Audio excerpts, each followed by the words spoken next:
All right, so we've got 5-1 that Clay would be on right now. So these 5 litters, you guys are going to hear me talk about the 5 litter pigs and just how excited I am about that litter as a whole. I'm not sure that we fared a litter as deep as what these fives are in many years. I'm very excited about these, and the one that's in here right now is the one that's the greenest in terms of his muscle, and the one that I think long term is going to need probably going to need to be shoved on a little bit from a feed bucket perspective. But everything is there for you.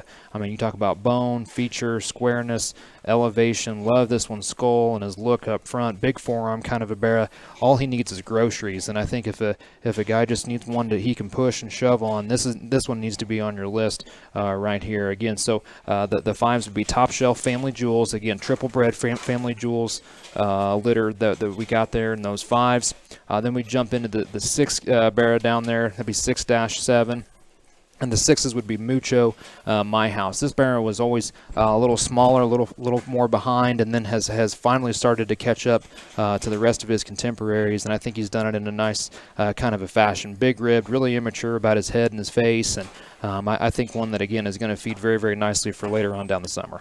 I agree 100%. I'll go ahead and talk him first. I think one that just strikes you. It looks like a barrow in terms of his proportions right there. I think he's stout about his forearm and bold about his rib. Got a big top and a big upper rib in him. So, leads me to think that one's going to have a big top come late summer there and all the way through. The bigger barrow, the 5-litter barrow there, and I guess I hesitate in calling that one a little greener because that one's not skinny. I mean, that one's still big forearmed and big, got a great big sternum working in him, and yet at the same time, but I think his best days are probably still ahead of him. Not a big skinny one by any means, but one that's going to feed. And I think just manipulate that one with the feed bucket wherever you want to go and whatever your end point is. I think that one feeds all summer long and is a very, very good barrow.